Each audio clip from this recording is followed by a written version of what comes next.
Hi everybody, welcome to the Dive Brief. In today's video, I'm going to be taking a closer look at your cam band because we're getting back into the diving season, so people are going to be dusting off their BCDs, trying to go back into the water, only when you put it away, oh, you unthreaded that cam band, didn't you? And they can be a little bit confusing, especially when you're first starting out, on how to re-thread them properly, and you don't want to mix it up because that's how your tank's attached to your BCD. So the best thing is that, first of all, it's pretty easy, and a lot of the buckles themselves, they'll actually have numbers to basically tell you how to thread it, or on the side of them they'll have a little diagram which actually shows how to thread that webbing through it, so it does make your life a lot easier.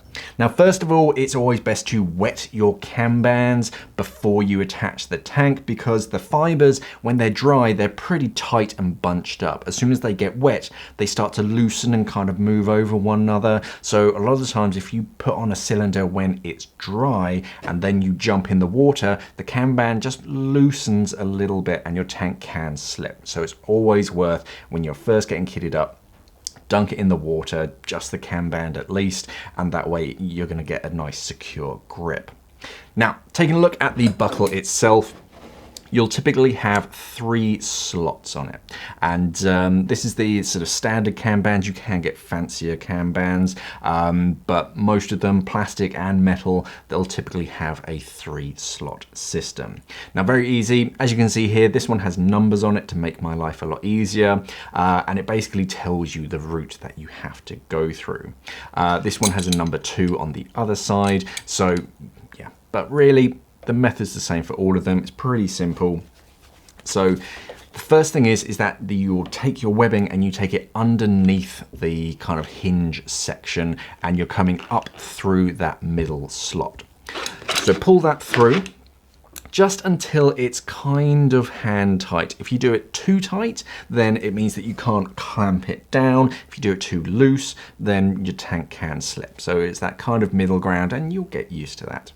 You then thread it back towards yourself, double it back on itself. And this is where you can fine tune it to the perfect adjustment. So kind of lift up that buckle, and as you can see, it just kind of limps over really easily and then undoes itself. So that's too loose. So thread it up a little bit, and then pull in that excess and just lift up that buckle until it really doesn't want to go. That's a little bit too snug, so I'm going to back it off a smidge. And then once it's kind of at the right kind of tension, you can almost lift it to 90 degrees.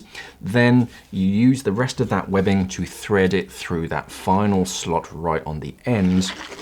And that's there so that you can use all of this webbing as a big lever handle to really kind of wrench it down and over. And when you do that, it should make a loud clunk kind of noise. If it just kind of closes but doesn't make too much of a noise, it might be a little bit too loose. So plastic buckles, they don't always make that kind of noise. Metal ones, they typically do because it's metal on metal, but that's really what you kind of want. You want that clunk noise. That way you know it's pretty secure. But afterwards, I always like to take the BCD with the tank off of the bench or wherever it is, and then just only by holding the BCD, just give it a little kind of shake just to see if that buckle or that sort of webbing cam band does move at all on the BCD. Undoing it, just as easy. Grab hold of this excess of webbing, give it a quick yank outwards, and then just unthread the first bit. That's as far as you need to go when you're undoing the webbing band, and then that should slip off of your tank, and then you can fit a fresh new one. So pretty easy, but yeah, when you do unthread it for the first time and then have to rethread it, it can look a little bit imposing, but it is really quick and easy. That's all it takes. As I said earlier, you can find some fancier ones, that sort of 2-part metal buckles.